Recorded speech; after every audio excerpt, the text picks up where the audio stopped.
Donc vous démarrez du template qu'on a fait hier. Il termine par point AIT. Donc il ouvre un nouveau document sans titre dans Illustrator. Alors faites bien attention donc à la couleur du fond qu'on a mis, qui était juste pour imiter le papier, pour ne pas avoir le blanc d'Illustrator. C'était une question que vous aviez eue et j'ai répondu, mais le but n'était pas de mettre une couleur rouge foncé, le but était d'obtenir un peu la couleur du papier. Alors, dans un premier temps, ici dans Illustrator, je vais me débarrasser de toutes les palettes, sauf la palette des outils, donc c'est Shift Tab, voilà, majuscule tabulation. Pour modifier la couleur du papier, si vous avez une couleur assez inintéressante, on va dire, vous allez dans le nuancier. Vous vous souvenez qu'on avait appliqué une couleur globale, c'est-à-dire qu'on peut télécommander la couleur des objets qui utilisent cette couleur, on peut la télécommander en double-cliquant sur le nuancier ici. La couleur qui a le petit triangle blanc. Donc je double-clique, case aperçu coché, et voilà, on arrive à modifier éventuellement la couleur de ce qui se trouve derrière. Voilà.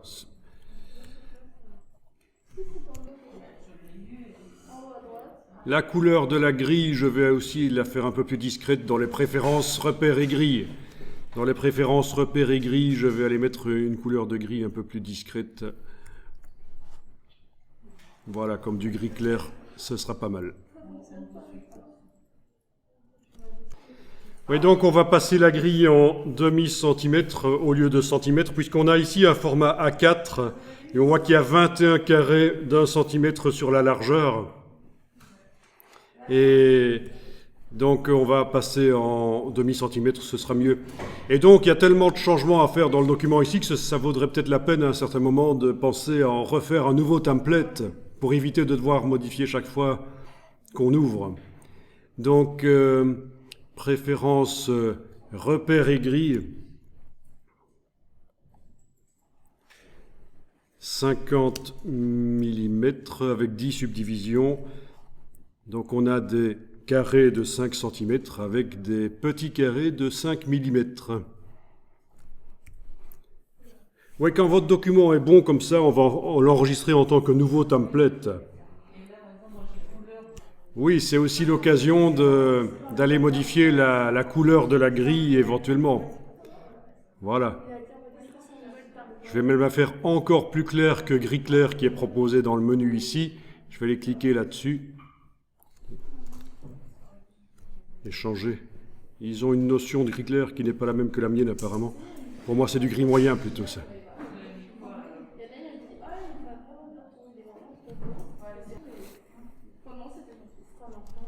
Bon, là, ça a l'air pas mal.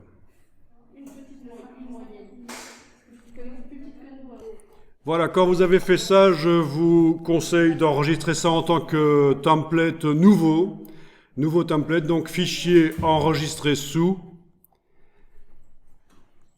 Le format d'enregistrement, à la place d'Adobe Illustrator, on va choisir Illustrator Template et vous l'enregistrez dans le dossier d'aujourd'hui. Donc on clique sur et on enregistre.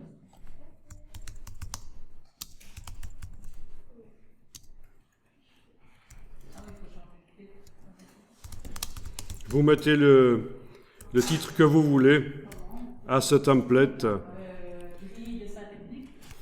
En tout cas, il faudrait la différencier du template précédent qu'on a fait avant pour s'y retrouver.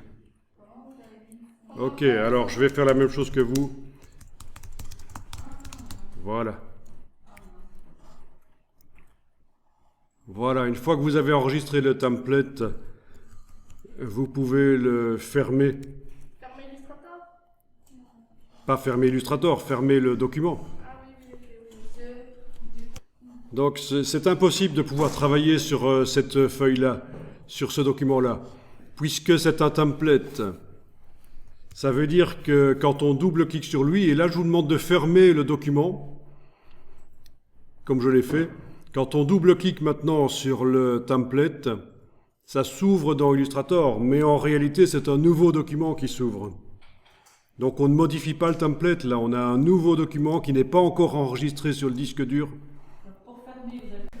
Alors est-ce que le dessin est calé sur la grille là? Si on prend un rectangle et qu'on trace... Non, c'est pas calé sur la grille. Chez vous, c'est calé ou pas? Non? Donc, pour caler sur la grille, vous savez qu'il faut aller dans le menu affichage, magnétisme de la grille. Menu affichage, magnétisme de la grille, et à ce moment-là, quand on trace, c'est calé sur la grille. Ah tiens, pendant que je trace, ça ne m'indique pas la dimension. Chez vous, ça l'indique? Non. Ok, on va aller voir dans la palette de transformation alors. Transformation, c'était là dans le menu qu'il fallait aller. Eh bien, ça ne le fait pas. Ça devrait le faire, mais ça ne le fait pas. Ah oui, c'est vrai, on avait eu le même problème hier.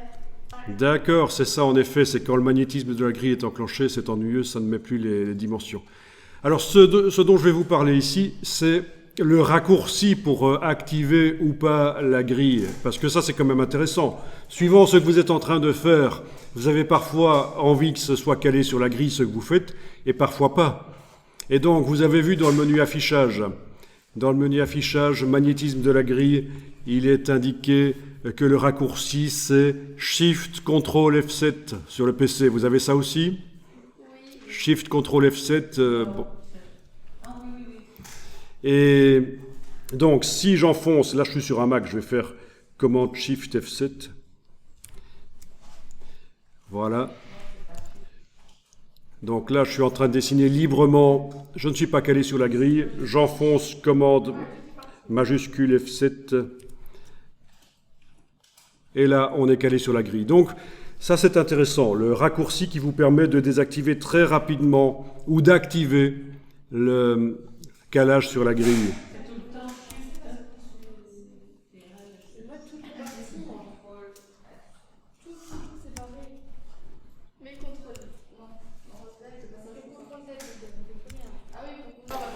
Donc, je vais vous montrer sur mon clavier virtuel ici, pour ceux qui ne visualisent pas, parce que c'est vrai que la touche F7, pour certains, ils ne connaissent pas en fait, hein, et donc ils sont en train d'essayer d'enfoncer F et 7.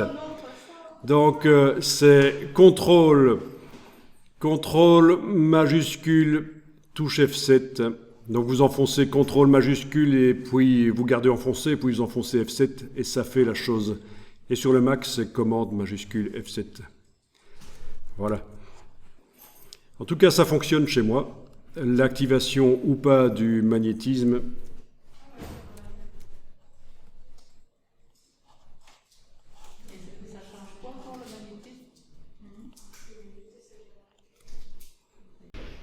Alors, on va effacer ces petits tests. Vous faites CTRL A sur le PC pour sélectionner tout. Commande A sur le Mac. Touche suppression sur le clavier, et voilà, on va redémarrer. Alors on va temporairement masquer la grille. Menu affichage, masquer la grille.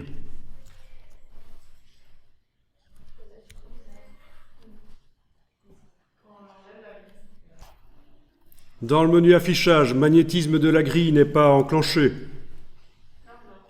Bon, parfait. Alors, je vais vous montrer quelque chose rapidement qui va vous intéresser. On va faire du dessin avec la plume, mais dans un premier temps, sans faire de courbure, juste des lignes. Alors, regardez, et vous allez le faire après. Je vais faire une forme ici sur ma page, une forme de U. Et alors, n'essayez pas de faire les choses droites. Voilà. Et, ah oui, et j'ai oublié de dire que je termine la forme en la fermant, en revenant avec la plume sur le premier point que j'ai créé. Vous voyez qu'il y a une petite rondelle qui apparaît à côté de l'icône de la plume, ça veut dire que ça va fermer, c'est une forme fermée. Allez-y, faites une forme de U rapidement comme ça. Voilà. avec la plume, sans faire de cliquer-glisser, juste des clics. Donc si vous vous plantez pendant le dessin de ça, vous faites CTRL-Z pour aller en arrière. Donc, avec la flèche blanche, vous englobez les 4 points du dessus. Alors vous me dites que vous n'avez que 3 points qui s'activent, mais vous regardez les petites cibles là qui servent à faire des arrondis. Mais moi, je m'en occupe pas de ces cibles. Ce qui m'intéresse, c'est les points d'ancrage, les choses carrées là. Et là, vous les avez tous les 4 activés. Bon, peu importe qu'il y ait une des cibles qui n'apparaissent pas, c'est pas important. Vous allez dans le menu Objet, Tracé, Alignement.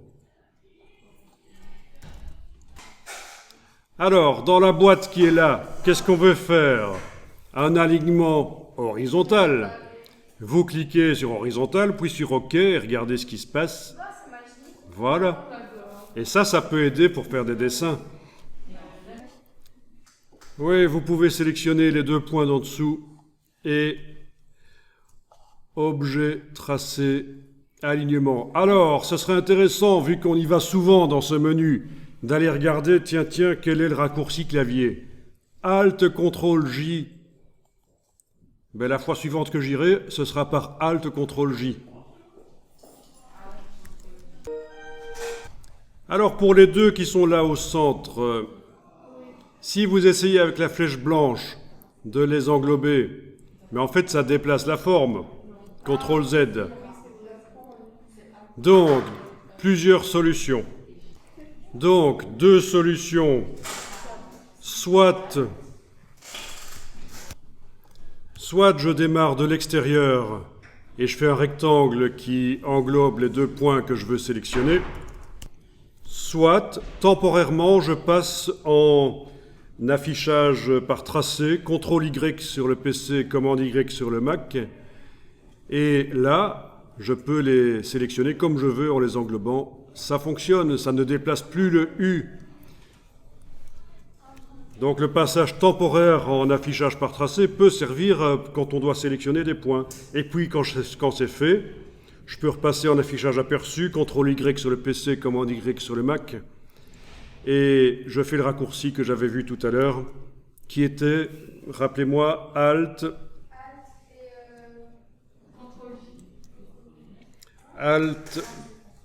CTRL-J, oui c'est ça, Alt, CTRL-J, Alt, commande J sur le Mac, alignement horizontal, OK, et voilà, ils sont horizontaux, parfait. Alors on va le faire pour les verticales, donc avec la flèche blanche, vous sélectionnez les verticales, les 2 points qui doivent être verticaux, donc commande Alt-J, CTRL-Alt-J, verticale cette fois-ci bien sûr, voilà. Mais c'est chaque fois 2 points qui doivent être verticaux. Et donc voilà, ça peut être vraiment pratique de voir comment on peut remettre les choses droites.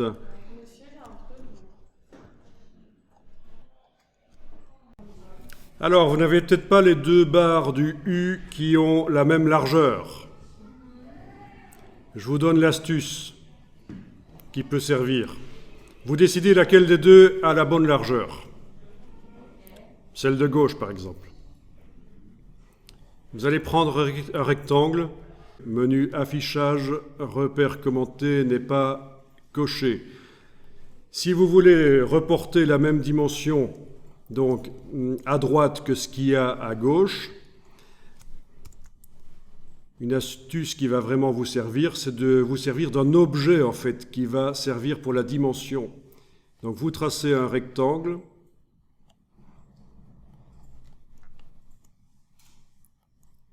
qui a la même largeur. Voilà. Vous le déplacez sur la barre d'à côté. Vous allez activer les 2 points qui doivent être bougés, donc clic, majuscule clic.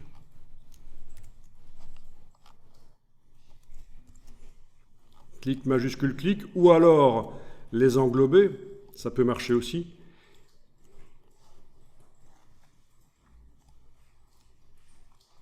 Et vous allez déplacer la barre verticale en enfonçant la touche majuscule. Vous déplacez la barre verticale en enfonçant la touche majuscule pour que le déplacement soit forcé à l'horizontale. Et vous lâchez le bouton de la souris, puis la touche majuscule. Voilà, et là, vous avez en quelques secondes réglé le problème des largeurs et le rectangle ne nous sert plus, on peut le sélectionner, le supprimer, voilà. Alors toujours avec les repères commentés désactivés, puisque dans le cas d'une forme unique comme ceci, ils ne servent pas, c'est quand on a plusieurs formes qui vont servir. Repères commentés, vous n'avez pas le petit V en face du menu affichage. Je vous montre ici, ne le faites pas, c'est un truc évident, mais je vous le montre quand même.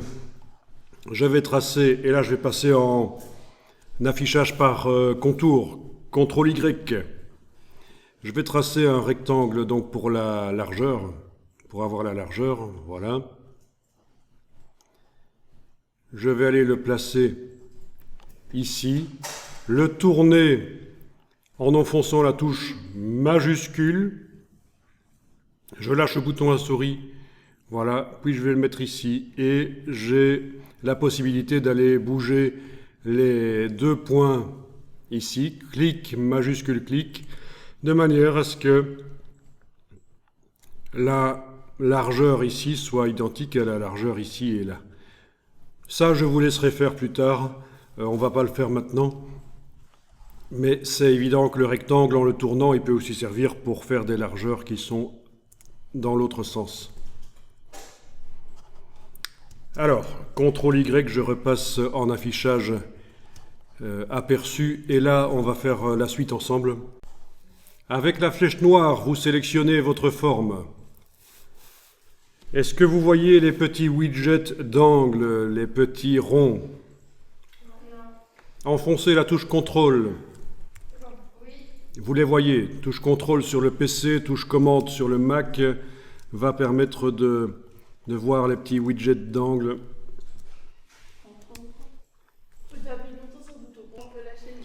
Bon, ici sur le Mac, je suis obligé de faire Alt commande pour les voir. Et quand vous allez bouger 1, 2, l'un, 2, quand vous allez cliquer dessus et le bouger, ça met des courbes sur tout l'objet. Partout. Ça modifie tous les widgets d'angle qui sont là. En fait, ils sont sélectionnés tous. Est-ce que ça fonctionne chez vous? Trop fort. Alors, oui, certains parmi vous n'ont pas de petit widget d'angle sur un des angles. C'est parce que le raccord a été mal fait. Il y a 2 points au lieu d'un. Ça doit être ça le problème. Si vous zoomez, je suis sûr que vous allez voir qu'il y a 2 points. Si, ça peut se rectifier. Mais ça ne vaut pas la peine ici, ce n'est pas très grave. Ça peut se rectifier avec la plume, notamment en allant cliquer sur le point et ça va en enlever un. Quand on s'approche avec la plume d'un point et il y a un petit signe moins qui apparaît à côté de la plume, et ça enlève quand on clique. Bon, ce n'est pas très grave. Alors, je vais vous demander ici de remettre des angles droits. Donc, avec votre widget d'angle, remettez les choses droits. Voilà.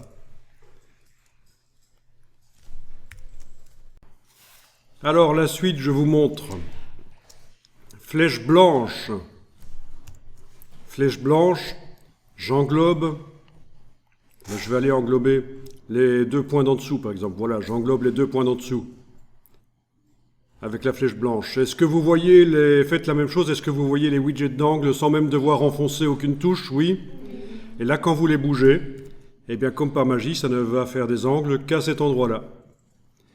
Et donc ça, c'est très intéressant. Si vous voulez faire un angle à un certain endroit, voilà comment faire. On sélectionne le ou les points, on bouge, et voilà.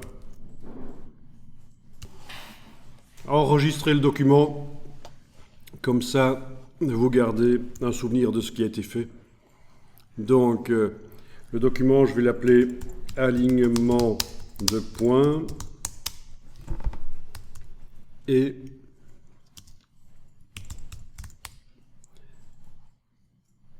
réglage des angles.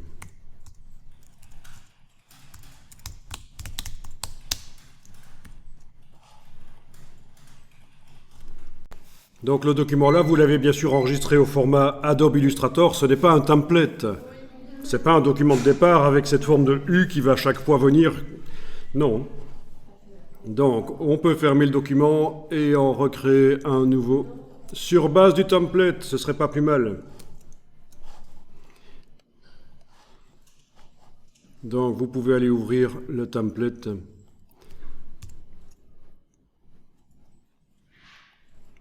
Qu'on avait appelé grille dessin technique.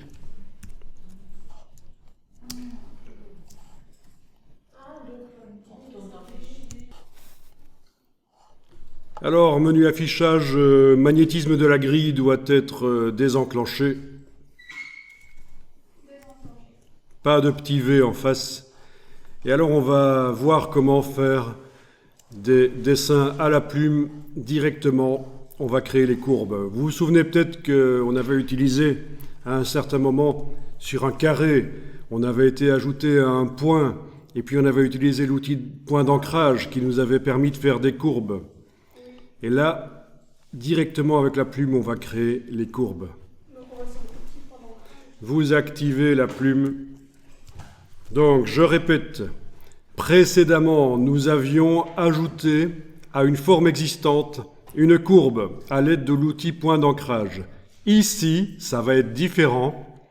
On va utiliser la plume et directement, pendant qu'on fait la forme avec la plume, les courbes, on va les faire.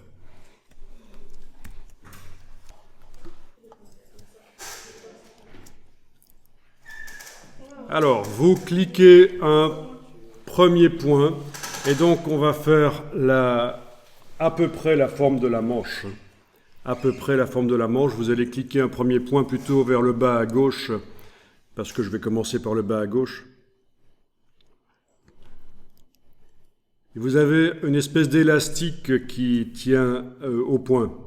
On est d'accord? Oui. Est-ce que tout le monde a ça? Parce que ceux qui n'ont pas cliqué et qui ont fait cliquer-glisser, ils ont quelque chose de différent. Ils ont déjà une tangente. Dans ce cas-là, vous faites CTRL-Z. Bien.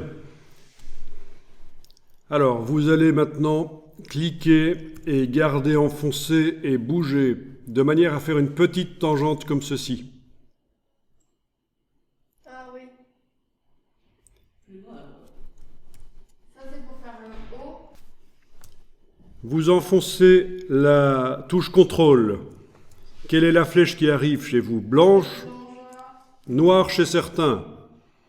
Ah, ça c'est plutôt ennuyeux. Eh bien écoutez, on va effacer ça, effacer la forme. Touche suppression une fois. Attention, regardez, on a un truc très intéressant ici. Et je devais vous en parler de toute façon de ça. Touche suppression, j'ai enfoncé la touche suppression, ma ligne a disparu. Il reste un point, vous le voyez? Touche suppression encore pour quand même faire un truc propre, ne pas laisser ce point-là tout seul. C'est souvent quand on supprime quelque chose comme ça, il faut vérifier qu'on supprime bien tout, il faut parfois enfoncer 2 fois la touche suppression. Je vous explique. Pendant qu'on fait le tracé avec la plume, il faut enfoncer de temps en temps la touche CTRL pour appeler la flèche blanche. Mais sauf que la touche CTRL, elle appelle la dernière flèche qui a été utilisée.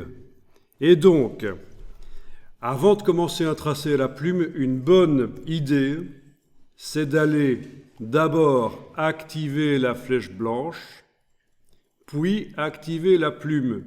Comme ça, quand je ferai le tracé et que j'enfoncerai CTRL, ce sera la dernière plume utilisée qui va arriver, la dernière flèche utilisée qui va arriver, je veux dire, la flèche blanche. Donc, on y va. Vous activez la flèche blanche. Vous activez la plume. On pose le premier point, sans bouger. On va plus loin. On fait une petite tangente avec un petit cliquer et glisser. On enfonce la touche CTRL. Quelle est la flèche qui arrive? Blanche ou noire?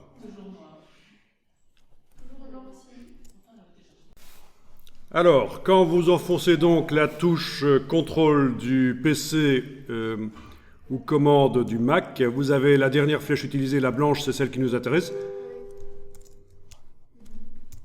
Et vous pouvez bouger la première moitié de tangente ici pour faire la courbe. Ah ben oui. Donc c'est un raccourci pendant qu'on utilise la plume, un raccourci pour aller chercher la flèche. Et on peut même faire plus avec ça, on peut aussi bouger le premier point. Ou le deuxième.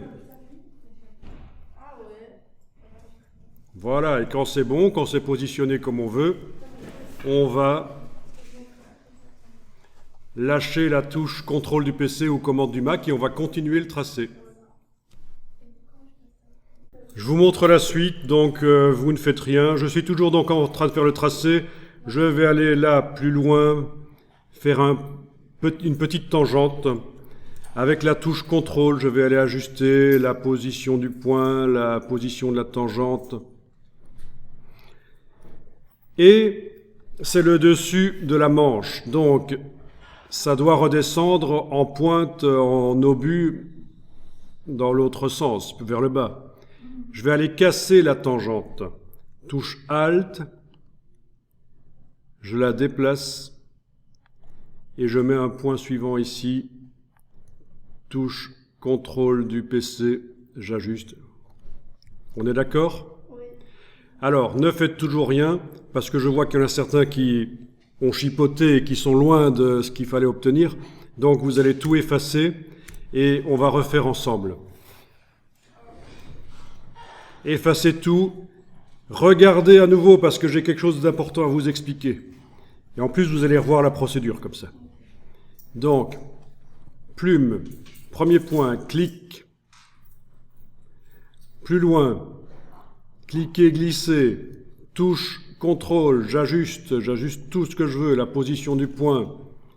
Là, tout ce que je veux. Je vais plus loin, cliquez, glissez, touche contrôle, j'ajuste tout ce que je veux, la position du point, vous pouvez faire tout ce que vous voulez. On est d'accord? Touche Alt, je casse la tangente. Je fais un point suivant. Ah ben voilà, justement, ce que je vous... Et ce que je voulais vous montrer est arrivé. Je ne voulais pas vous le montrer là tout de suite, mais voilà, ça arrive quand je fais le point suivant. Il n'est pas rattaché au premier tracé que j'ai fait. J'annule. Il faut que je vienne recliquer là, sur le point, puis voilà, touche contrôle, j'ajuste. Ce sont des choses qui arrivent quand on fait des tracés, parfois, surtout quand on a utilisé le raccourci pour appeler la flèche, ça ne se raccorde plus. Je vous remontre. Clic, cliquez, glissez, touche contrôle, j'ajuste. Si je clique à côté, j'ai désactivé le tracé, c'est une erreur, je reclique dessus. Si je veux continuer plus loin le tracé, c'est pas raccordé. J'annule, je dois venir cliquer sur le dernier point. Vous voyez la petite ligne diagonale qui vous indique que vous allez prolonger? Je clique, voilà. Puis sans enfoncer la souris, je vais plus loin, cliquer, glisser. Voilà, si vous avez compris ça, c'est déjà génial parce que c'est l'utilisation de base de la plume. Touche Alt, je casse la tangente ici. J'essaye de continuer plus loin. Je sais pourquoi ça ne marche pas. C'est parce que j'ai cliqué à côté par erreur. Voilà. Mais il n'y a pas de problème. Donc, en effet, vous avez... Et là, j'enfonce la touche contrôle pour aller cliquer sur les différents points. Vous avez des tangentes ou des moitiés de tangentes, parfois, et avec leurs poignées. Et les carrés, c'est ce qu'on appelle les points d'ancrage. A-N-C-R-A-N... ancrage. Ah oui, j'avais mis un N en trop l'autre jour. A-N-C-R-A-G-E. C'est bon. Un point d'ancrage, comme un navire ancré dans la mer, c'est-à-dire que le tracé passe par ce point-là. Voilà. Et voilà. Puis finalement, on continue.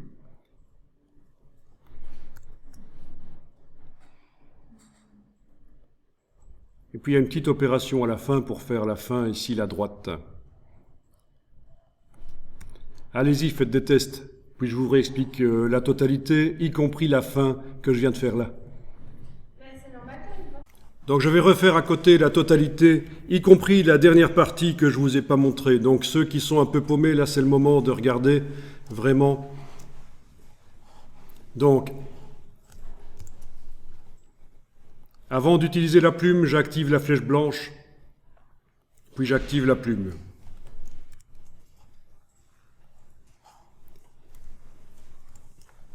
Je clique un premier point. Sans enfoncer la souris, je vais plus loin, je fais une petite tangente là, clique et glisser. Touche CTRL. J'ajuste les choses. Si, par erreur, je clique à côté, je dois venir recliquer dessus. Mais, si j'essaye de continuer le tracé, ça ne marche pas. J'annule, CTRL Z. Il faut que je vienne indiquer que je continue ce tracé-là. Je clique. Je continue là, petite tangente, touche CTRL, j'ajuste tout. Je vais casser la tangente ici, avec la touche ALT, pour la rediriger vers le bas, puisque je veux continuer vers le bas, je lâche la touche ALT. Petite tangente ici, touche CTRL, j'ajuste. Ne faites rien, regardez, parce qu'il y a quelque chose de nouveau qui va arriver ici.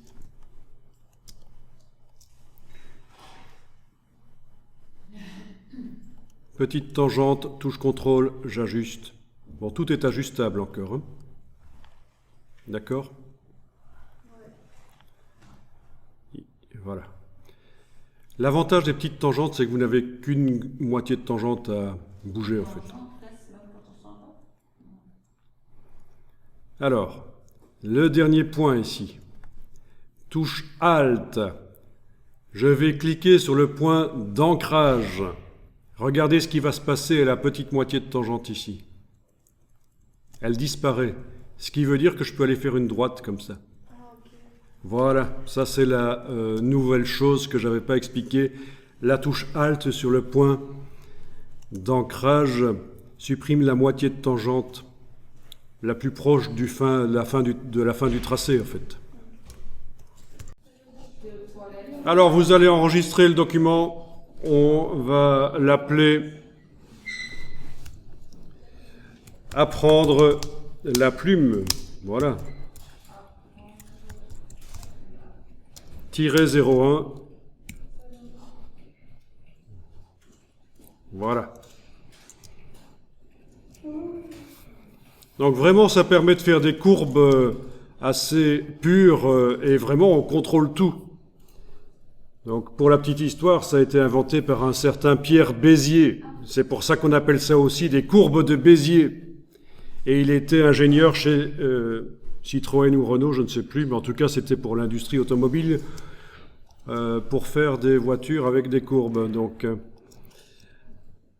ok, dans le bas de votre page, vous avez toujours de la place. De toute façon, vous avez de la place. On va continuer, on va faire autre chose. Mais toujours en rapport avec la plume, on va toujours créer avec la plume, mais on va aller plus loin que ce qu'on a déjà fait. Alors, là, on va, dans le menu affichage, activer le magnétisme de la grille.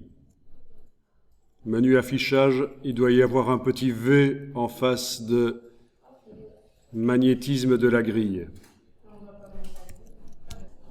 Alors, regardez, vous allez le faire après. Je vais faire ici la même forme que ce que j'avais fait précédemment avec un rectangle sur lequel j'avais ajouté un point, puis le bouger de 3 cm vers le bas, puis lui ajouter une tangente. Si ça vous rappelle quelque chose. Donc, regardez comment ça va se faire. Il va faire 10 cm sur 5 le rectangle au départ. Alors, la plume, si vous enfoncez Caps Lock, verrouillage majuscule, vous avez un pointeur précis à la place, c'est pas plus mal. Ne faites rien, regardez, je le montre et puis vous allez faire après. Clic, clic, clic, clic, clic, fermé. Je prends le point ici, je convertis avec l'outil de conversion qui est là derrière la plume. Outil de conversion dans le bon sens, voilà. Ensuite, si je veux des arrondis ici, avec la flèche blanche, je viens spécifiquement activer ce point-là. Tiens, je peux activer aussi l'autre, majuscule. Majuscule clic, donc, et je peux mettre des arrondis là si je veux. Et voilà. Et au départ de ça, on va maintenant faire le trait de couture, mais on va le faire différemment de ce qu'on a fait la fois passée. Il va être dynamique. Si je modifie la forme, le trait de couture va changer aussi. Essayez déjà de refaire ça à la plume.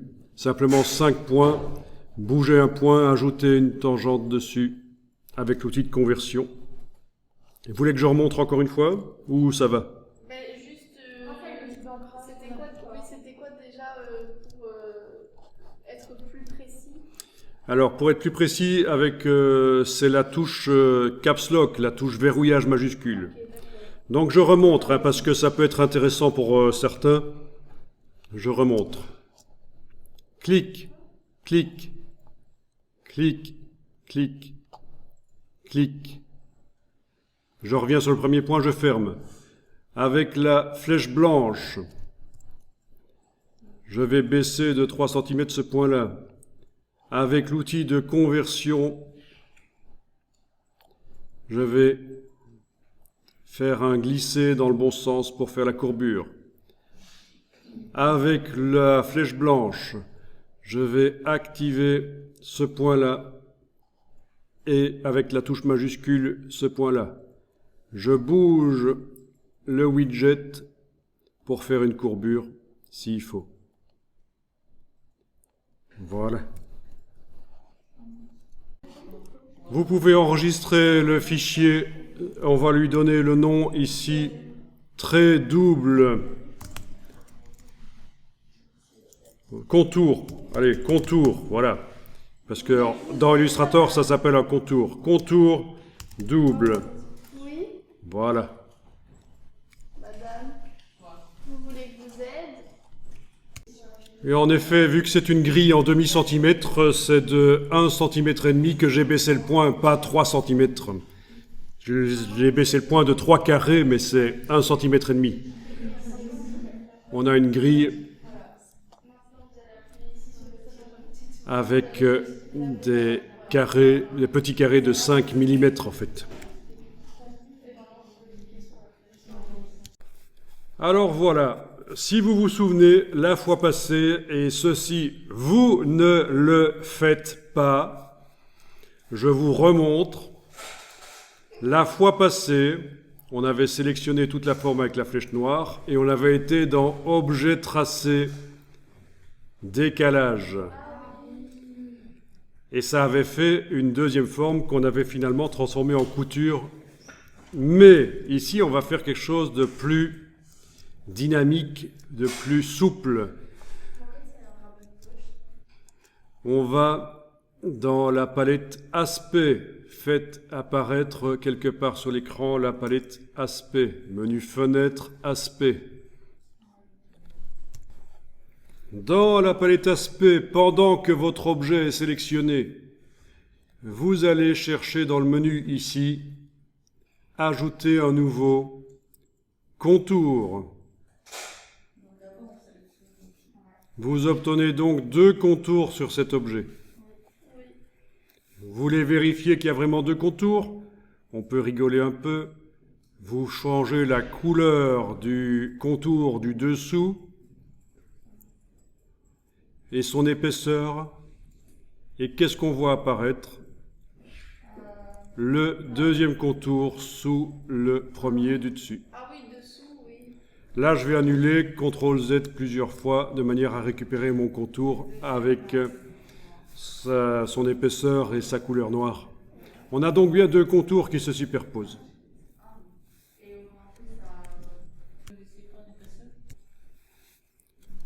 Alors, vous activez un des deux contours, on va dire celui du dessus, on l'active. Donc on est en train de travailler sur cet objet et spécifiquement sur ce contour-là du dessus. Et on va lui appliquer un effet spécial de décalage.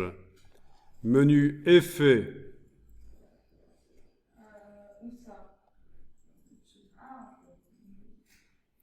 Effet tracé, décalage. Dans affichage, je peux mettre. Menu Effet en haut de l'écran, tracé, décalage.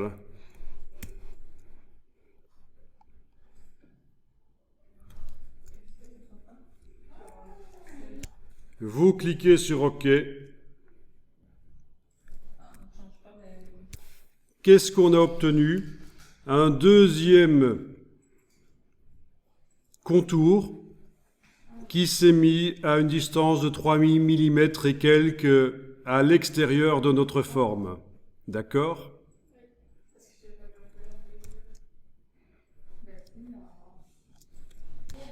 Voilà. Alors certains parmi vous ont quelque chose qui ressemble à ceci.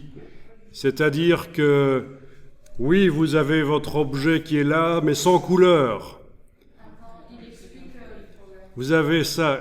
Pourquoi est-ce que vous avez ça? Vous avez oublié une étape dans la palette Aspect. Je vous avais demandé d'activer le contour du dessus avant d'aller dans le menu Effet, Tracé, Décalage. Et vous ne l'avez pas fait. Résultat, le décalage s'est mis sur l'objet. Vous allez devoir prendre l'effet de décalage qu'il y a dans la palette Aspect et le déplacer dans le contour. Comme ça. Et là, ça va marcher. Ou pas.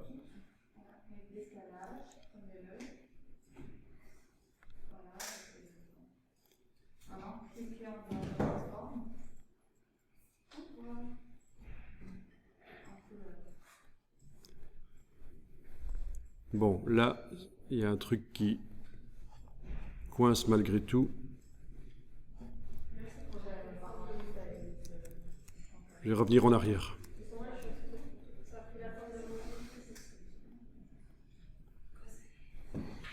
Donc voilà, c'est ça le problème, hein. Le décalage devait être mis sur le contour. Il suffisait pas de sélectionner l'objet. Alors enregistrez le document.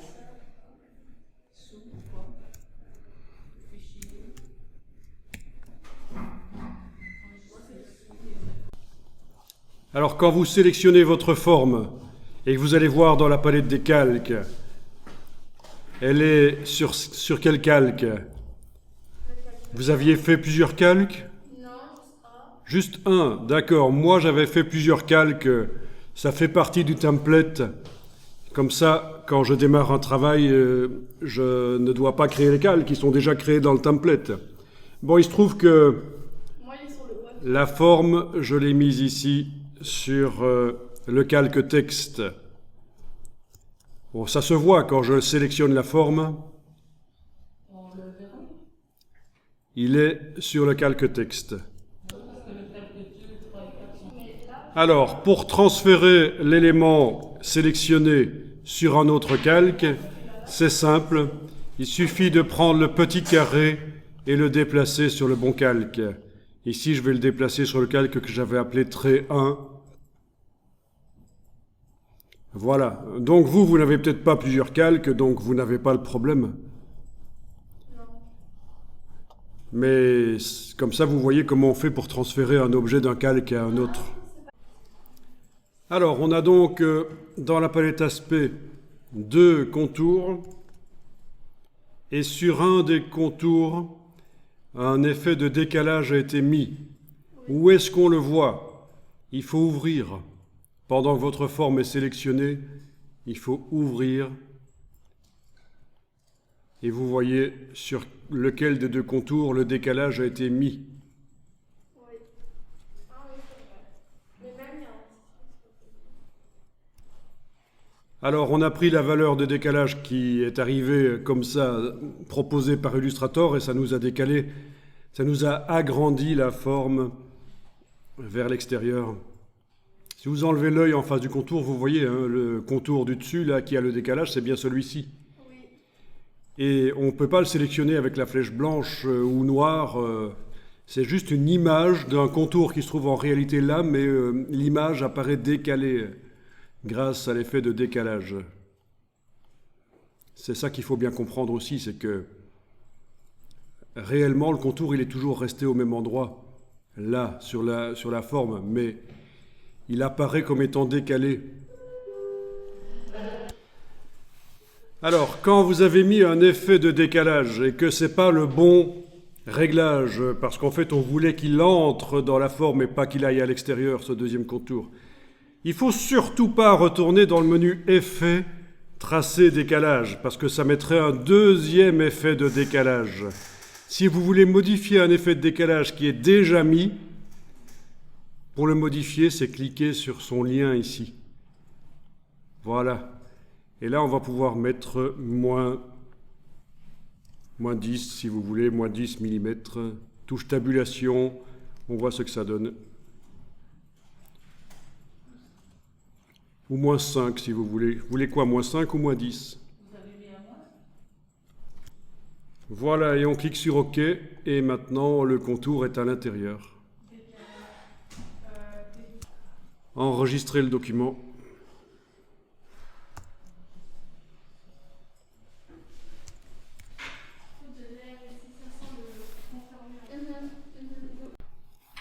Alors, on travaille sur le contour intérieur. C'est bien Louis, si vous voulez être certain que vous avez bien activé le bon contour, vous enlevez l'œil en face dans la palette aspect et vous voyez que c'est bien le contour intérieur. C'est bien lui qui est activé dans la palette aspect pendant que votre objet est sélectionné. On va le mettre en pointillé. Donc vous allez dans la palette, soit les styles graphiques, mais on ne les a pas en fait les styles graphiques ici, il va falloir refaire dans la palette contour. Alors la palette contour, elle apparaît aussi directement quand vous cliquez sur le mot contour ici. C'est un raccourci vers la palette contour. Vous pouvez enclencher pointillé et mettre 2. Alors c'était 2, c'était combien? Voilà, 2. Mais c'est pas à l'intérieur, madame? Ah ouais. Donc ce qui n'est pas évident à comprendre ici, c'est qu'on est en train de modifier le contour qui est là, à cet endroit-là, mais vous devez activer l'objet qui est là. Parce que le contour, il est sur cet objet. Même s'il apparaît là, il est en fait en réalité là. La seule raison pour laquelle il apparaît là, c'est parce qu'il y a un effet de décalage qui est mis dessus.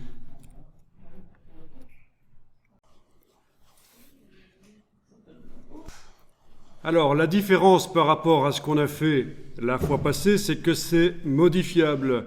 Vous allez pouvoir tester ceci. Prenez la flèche blanche, cliquez à côté de tout, cliquez sur le point d'en dessous, bougez-le. Vous remarquez que la couture suit.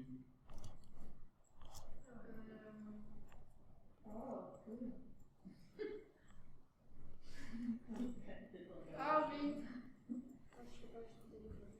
Logique. Ça va bouger, Maëva. Imagine. Alors, vous pouvez enregistrer le document. C'est enfermé, c'est quelque chose que tu faire ce que tu veux. Voilà, le document est enregistré. On a donc une forme modifiable avec la couture qui suit, mais à un certain moment, il va falloir aller modifier le dessus de la couture. Et pour ça, on va devoir sortir de cet état modifiable, malheureusement. Alors voilà, l'objet est sélectionné. Vous allez dans le menu Objet et vous demandez Décomposer l'aspect. Et qu'est-ce qu'on voit apparaître? Une ligne.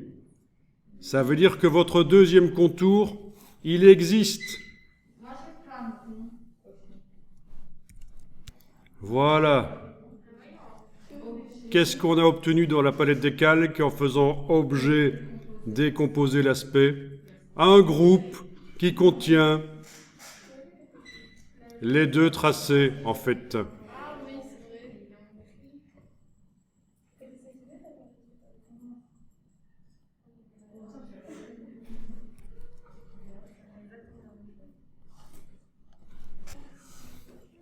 Alors voilà, quand vous avez décomposé l'aspect, que vous avez votre contour qui est réellement physiquement là en tant que vecteur, avec la flèche blanche, vous cliquez à côté de tout, puis vous venez cliquer sur le segment du dessus que vous voulez peut-être bien supprimer, non? Touche suppression. Voilà. Une fois, deux fois. Voilà. Ah oui, c'est bon.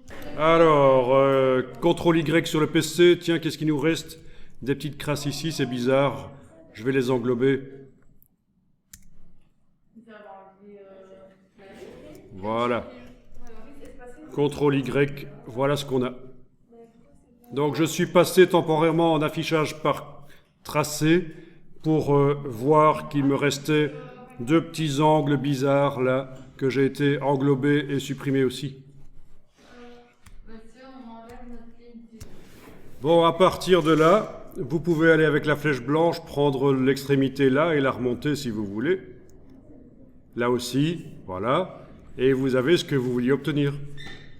Donc c'est un peu ce qu'on avait fait la fois passée, mais sauf que grâce aux contours multiples dans la palette aspect, on a pu modifier la forme de la poche ici et que la couture suive. Et ça, c'est pas mal. Donc, si vous êtes en train peut-être de dessiner les formes, ce serait peut-être une bonne idée de cette étape de décomposer l'aspect, supprimer la ligne de couture qui est en trop, remonter les lignes de couture, le faire à la fin, quand vous avez dessiné toutes vos formes. Moi, c'est ce que je vous conseillerais. Parce que, comme ça, jusqu'à la fin, vous avez la possibilité de modifier les points et que les coutures suivent. Vous avez toujours le dessin de la manche sur le même document.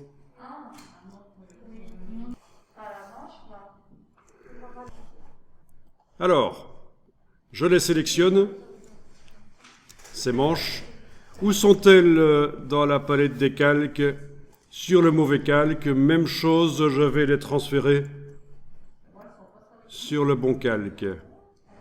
Voilà, sur le calque des traits, en déplaçant le petit carré. Alors, dans le cas de la manche ici, la couture va être plus simple, donc je ne vais pas commencer à jouer avec un effet de décalage, évidemment. Donc ce que je vais faire, c'est ceci.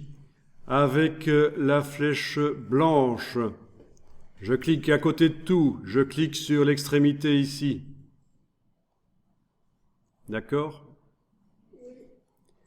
Alors, voyons ce qui se passe si on fait CTRL-C, CTRL-V. Eh bien, ça marche. Ça nous a collé le trait qui était sélectionné. Alors, la logique voudrait que je déplace cette ligne à l'endroit de la couture, mais on va la jouer plus rusée ici, parce que si on ne fait pas ce qu'on va faire maintenant, ça va être compliqué pour la suite. Vous devriez transférer ces lignes qu'on va appeler des lignes secondaires, en fait. C'est pas des lignes qui font les formes, c'est des lignes qu'on ajoute aux formes. Vous devriez la transférer sur un autre calque. Donc si vous n'avez pas d'autre calque, il faut le créer. Et si vous en avez déjà un, vous prenez le petit carré, vous transférez la ligne là sur le calque trait 2. Voilà. Donc on a la forme qui est sur le calque trait 1, la ligne ici sur le calque trait 2. L'intérêt, c'est qu'on va pouvoir manipuler toutes ces lignes sans que les formes s'activent, parce qu'on va faire ceci. Cliquez sur la case vide en face de trait 1 pour verrouiller le calque. Donc impossible maintenant de manipuler la forme de la manche, on ne manipule que ceci. Pas de problème, ça se sélectionne facilement, c'est ça l'intérêt des calques.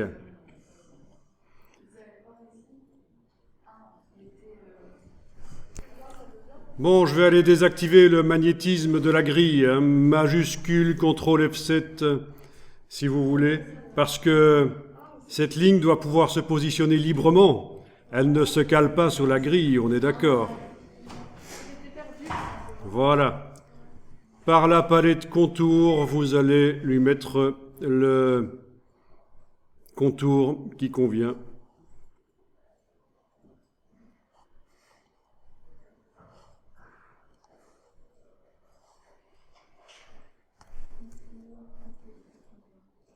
Voilà.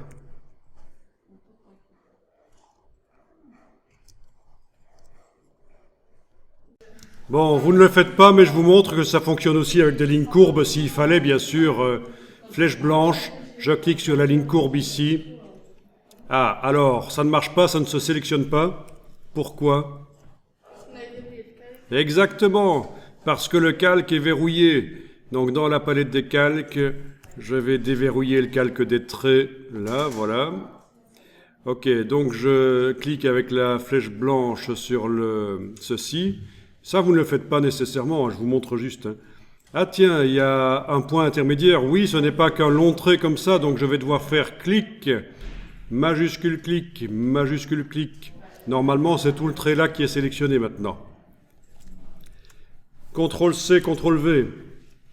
Ah tiens, il y a des choses en trop, je vais les enlever. Je clique à côté, ce point-là, supprimer. Ce point-là, supprimer. Ah, c'était pas si simple que ça. Hein. Voilà, finalement, j'ai mon segment qui m'intéressait. Donc, ce segment va être transféré sur l'autre calque.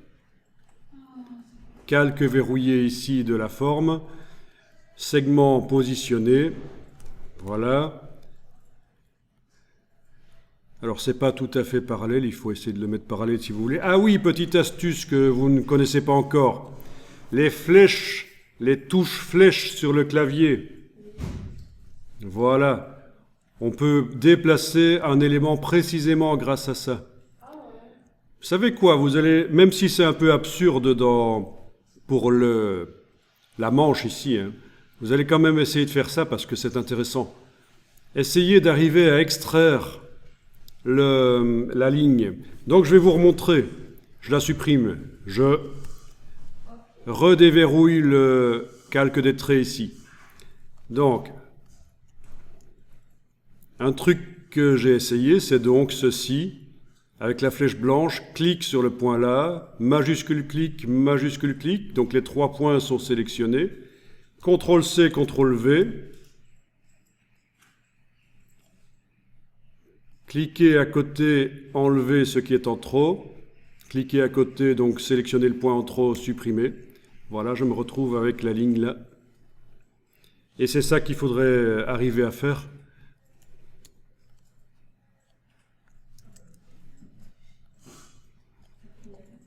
Et puis après, je vous explique pour la suite.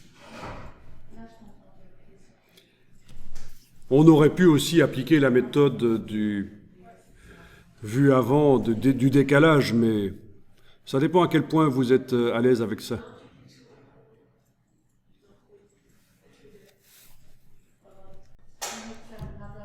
Bon, déjà je vais enregistrer, je vous conseille d'enregistrer aussi.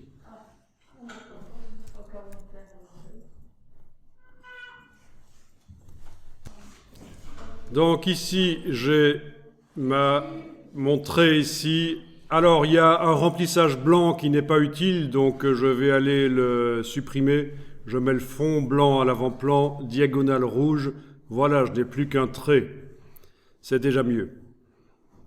Au niveau du trait, je vais faire, par la palette contour, les pointillés. Voilà. Si je veux avoir facile pour manipuler mes formes, j'ai vraiment intérêt à transférer cette chose sur le calque au-dessus. Alors le calque au-dessus, oui, je l'avais appelé trait 2, je vais l'appeler éventuellement éléments secondaires. Et le calque d'en dessous, éléments principaux. Voilà, on comprend les éléments principaux, les grandes formes, et les éléments secondaires, ceux qu'on ajoute par-dessus et qui pour les compléter. Jusque-là, ça va. Je verrouille le calque éléments principaux. C'est l'intérêt de faire des calques, c'est de pouvoir les verrouiller pour ne travailler que sur un seul d'entre eux. Ah oui, il y a même une astuce que je vous donne là. Alt-clic sur la case vide en face du calque sur lequel je veux travailler. Ça verrouille tous les autres. Alt-clic, ça verrouille tous les autres et d'un coup, je ne travaille que sur ce calque-là. Bon, ça, je pense que c'est assez facile à faire. Donc, regardez la suite. Je déplace donc cette chose. Je la positionne précisément avec les flèches au clavier. Les 4 flèches me permettent de positionner précisément. On est d'accord? Et dernière chose, ça dépasse. Vous voyez que ça dépasse? Logique, hein? C'est pas bien ça, hein, si ça dépasse. Donc, vous avez un outil qui permet d'aller couper ça. Derrière, la gomme. Alors la gomme, je vous avais dit, chipotez pas à ça, c'est vraiment un truc pourri. Mais derrière la gomme, vous avez les ciseaux. Les ciseaux servent à quoi? À couper un tracé. Alors, je vais aller cliquer là, touche suppression, une fois, 2 fois. Je vais aller voir le dessus là qui pose problème aussi. Ah tiens, raccourci de la flèche, touche contrôle, vous vous souvenez? Voilà. Comme ça, j'ai pas besoin de quitter les ciseaux pour aller activer la flèche. Je clique là, ça met un point. Ah tiens, il faut que je sélectionne cette partie-ci maintenant, avec la touche contrôle. Et voilà. Et vous avez un truc nickel. Ben, essayez de faire ça, c'est pas évident quand on est débutant, je peux comprendre. Donc, je résume les étapes. Enlevez le fond sur la forme, s'il y en a un.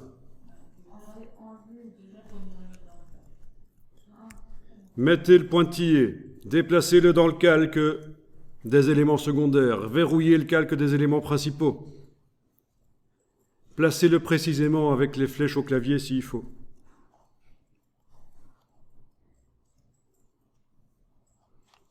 Ah oui, et petite astuce avec les flèches au clavier tant qu'on y est, ça va vous faire gagner du temps ça.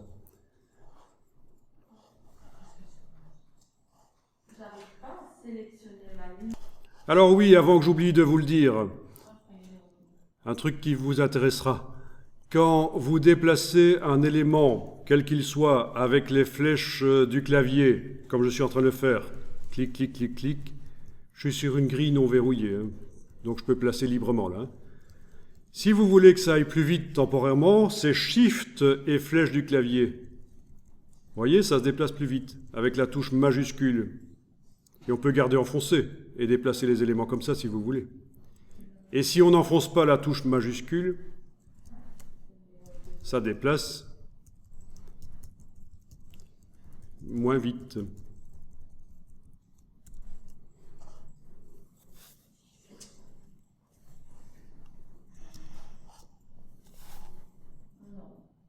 Si le magnétisme de la grille est enclenché, ça marche aussi. Ça c'est sans la touche majuscule, avec la touche majuscule, ça ne change rien en fait, dans ce cas-là. Si la grille est enclenchée, on n'arrive pas à aller plus vite avec la touche majuscule.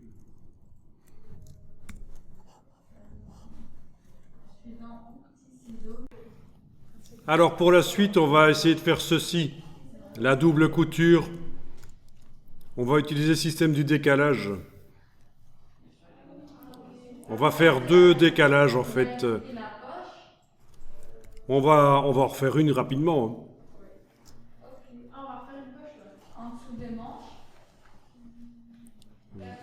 C'est vous qui voyez. Oui, vous pouvez faire ou Un nouveau document ou en dessous des manches, oui, on peut le faire en dessous des manches, oui. On va en refaire une rapidement, il y en a déjà une en fait. Peu importe, voilà. Alors on va travailler sur le calque éléments principaux. Donc, tout est verrouillé sauf le calque éléments principaux. Il n'y a pas de raison qu'on aille dessiner la poche sur éléments secondaires. Ok, je vais la dessiner à la plume. Donc, un peu différemment de tout à l'heure, peut-être. Je fais ça à la pause, mais pas 14h30. Clic, clic, clic. Je vais directement à 1,5 cm en dessous. Cliquez, glissez avec la touche majuscule enfoncée pour que la tangente soit horizontale. Je lâche le bouton de la souris. Clic, clic. Donc j'ai dessiné à la plume, mais un peu différemment de tout à l'heure. Est-ce qu'elle est bien symétrique? Oui, elle a l'air bien symétrique. Les poignées de tangente sont chez moi sur une distance de, voilà, équivalente de chaque côté. Ça a l'air d'être bien. Vous voulez que je répète? Oui, s'il vous plaît. Donc je recommence avec la plume. Regardez, vous n'êtes pas obligé de le faire comme moi. Il y a différentes manières de le faire, on a vu. Hein. Mais ici, je montre une nouvelle manière de faire. Clic, clic, clic. Je vais directement à 1,5 cm là. Et je vais enfoncer le bouton de la souris, garder enfoncé et bouger. J'enfonce la touche majuscule pour que la poignée de la tangente en fait soit horizontale. Je lâche le bouton de la souris, puis la touche majuscule. Clic, clic, et voilà. Donc là, on a vraiment fait la courbe pendant qu'on traçait à la plume. Avant, quand j'avais utilisé la plume, j'avais créé le point, et puis avec l'outil conversion de point d'ancrage, on avait été ajouter la tangente après avoir baissé le point. Mais donc ici, c'est un peu différent. Et voilà, c'est trop beau. Bon, allez, c'est parti. Alors on y va, vous avez votre forme. Voilà, vous allez pouvoir demander de faire un deuxième contour. Oui, faisons la méthode qui permet de modifier la forme après et que les contours intérieurs suivent. Donc, palette aspect, ajouter un nouveau contour.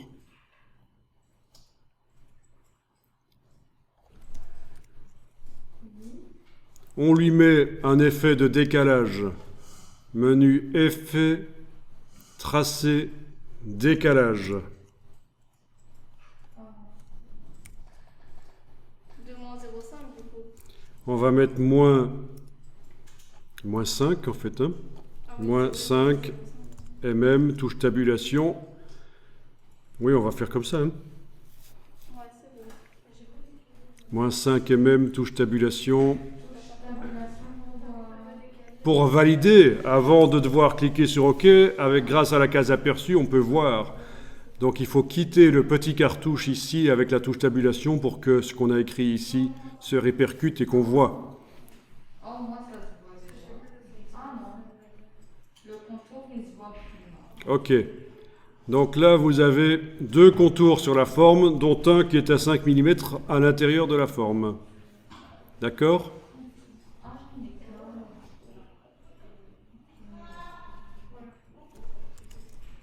Donc si tu as mis trop de contours, tu les prends et tu les mets dans la petite corbeille dans le bas de la palette aspect.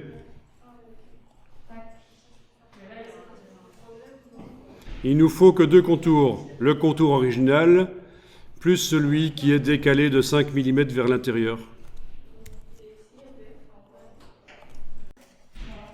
Donc quand vous sélectionnez votre forme dans la palette aspect, vous voyez le deuxième contour avec décalage.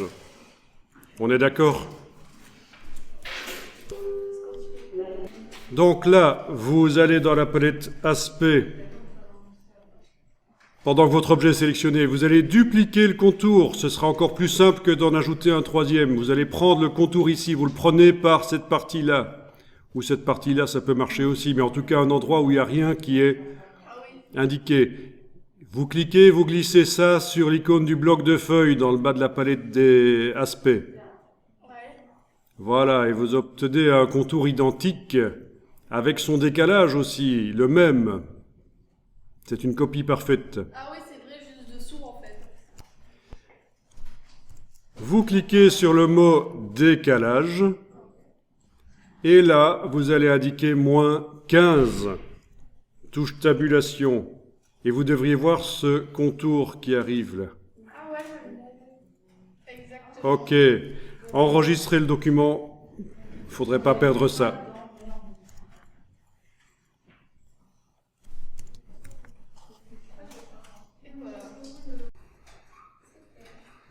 Alors, on va tester ce qui se passe si on prend la flèche blanche. On clique à côté de tout et on va prendre le point là en dessous et le bouger. En principe, les contours, ils bougent aussi. Là, j'enfonce la touche majuscule pendant que je déplace le point pour qu'il se déplace parfaitement à la verticale, vous voyez, parce que je ne suis pas calé sur la grille. Est-ce que vous constatez que, voilà, ça bouge? Oui, tous les trois. Tous les trois bougent, oui.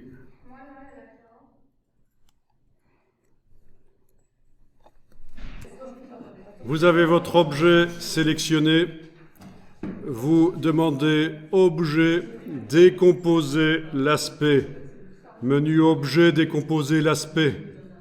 Et vos contours qui étaient créés par le décalage sont maintenant réellement des vrais vecteurs. Voilà. Ce sont des vrais vecteurs que vous allez pouvoir modifier. C'est menu Objet, décomposer l'aspect. Alors, vous sélectionnez le contour le plus petit, vous lui mettez par la palette contour le pointillé. Même chose pour le contour le plus grand, le contour intérieur le plus grand. Vous le sélectionnez, vous lui mettez le pointillé, et voilà, vous obtenez ça.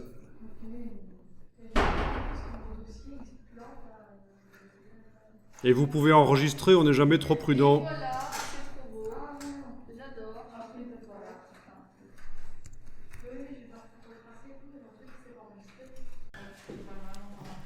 Voilà, alors avec la flèche blanche, je vous rappelle, vous regardez, vous ne faites pas, vous allez le faire après. Dernière ligne droite pour la fin de l'explication ici. Donc, flèche blanche, je clique sur le trait du dessus. Touche suppression, il est supprimé. Je clique sur le trait du dessus ici. Touche suppression, il est supprimé.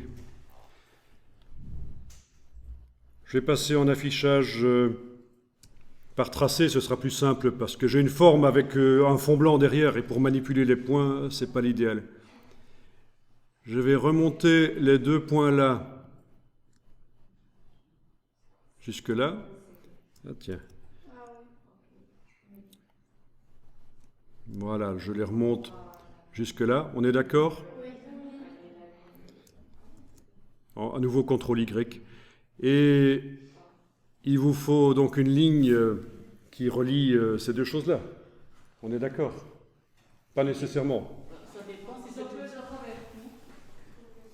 Ça peut être de la ligne gauche. Comme elle est là, elle aurait pu être bonne. D'accord. Donc, vous avez tout ce qu'il faut pour arriver à faire exactement ce que vous voulez. Moi, je vous montre une astuce ici qu'on n'a pas encore vue. Je sélectionne les deux points ici et je fais CTRL-J et ça crée une ligne entre les deux. CTRL-J. Voilà. C'est joindre en fait. Et voilà ce qu'on obtient donc. Voilà ce qu'on obtient avec CTRL-J.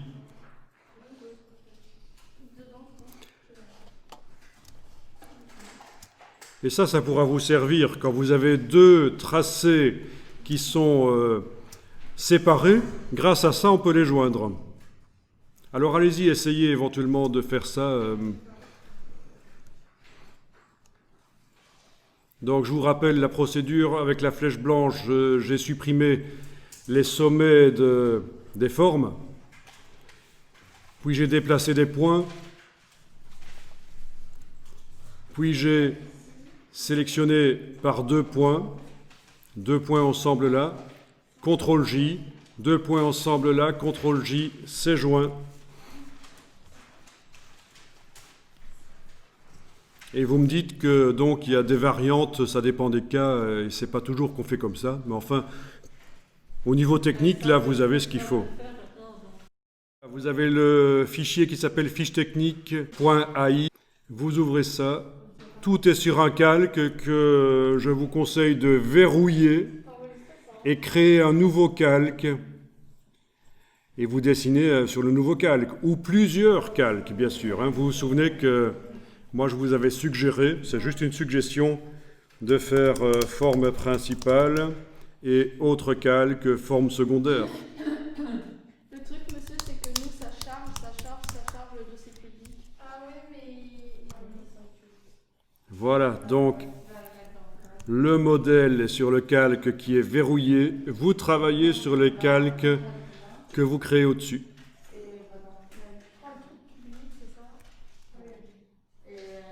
Il marque Windows, mais...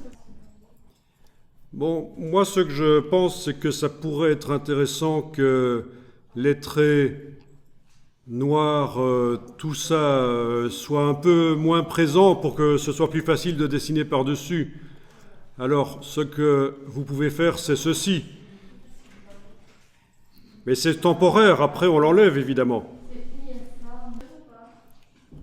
Je clique sur le calque qui contient les modèles. Je crée un nouveau calque.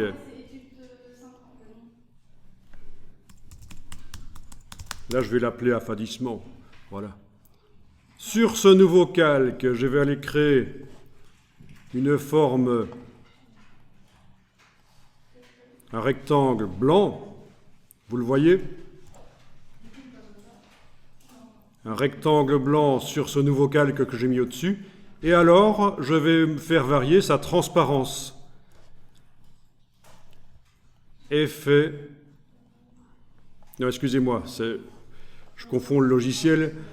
C'est donc menu fenêtre transparence. Menu fenêtre transparence. Avec la palette transparence qui a dû apparaître quelque part. Là, voilà, je vais enlever tout et on va la voir. Voilà, elle est là. OK. La palette transparence. Avec la palette transparence, je vais diminuer l'opacité de ce rectangle blanc. Voilà, et vous voyez, moi, ça me semble être intéressant de pouvoir éventuellement affadir pour mieux voir tous les traits que vous allez faire par-dessus. Vous gérez la transparence en donnant une opacité plus ou moins grande à ce rectangle blanc. Voilà, et il est sur son calque à lui. Comme ça, on ne touche même pas au contenu du calque d'en dessous, on fait juste que l'affadir un peu et je verrouille ça et je travaille sur les calques qui sont au-dessus. Voilà.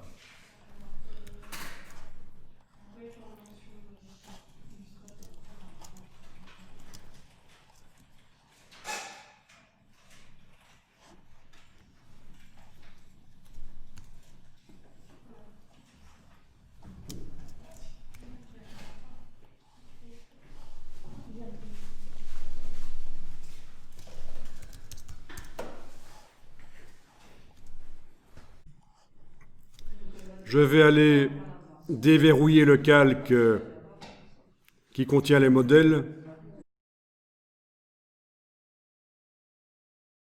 Bon, alors moi ce que je vous conseille, c'est de choisir quel est le bras que vous allez utiliser. Disons que c'est celui-là que je vais utiliser. Et aller sélectionner les autres avec la flèche blanche plus et touche majuscule. Voilà, on y arrive. Repérer où ils sont. Grâce au petit carré, c'est ces 4 objets-là. Et enlever les yeux. Voilà. Et on ne les voit plus. Ah ben c'est quand on ouvre le calque 1, on a tous les objets qui sont dessinés. Je vais faire la même chose pour le bras ici. Ah tiens, malheureusement, il est attaché à ça. Ça, c'est pas très heureux. Parce que je ne vais pas pouvoir l'enlever et garder. Voilà, je repère ici, on va tester. C'est celui-là, je vais enlever l'œil. Oui, donc dans ce cas-là, il n'y a pas le choix. On ne va pas pouvoir le masquer, il faut que je supprime certains vecteurs. Voilà, avec la flèche blanche cette fois-ci. Pas flèche blanche plus, avec la flèche blanche, je vais aller cliquer sur les segments ici. Voilà, petit à petit, en cliquant à côté à chaque fois. Voilà. Et voilà. Donc si c'est ce bras-là qu'il me fallait, on y arrive finalement, mais apparemment ça n'a pas été prévu de masquer tous les bras, puisque comme vous avez vu, il y a quand même le bras qui était le long du corps était attaché au côté du corps et c'était pas bien. Donc mais malgré tout on y arrive quoi. On peut adapter.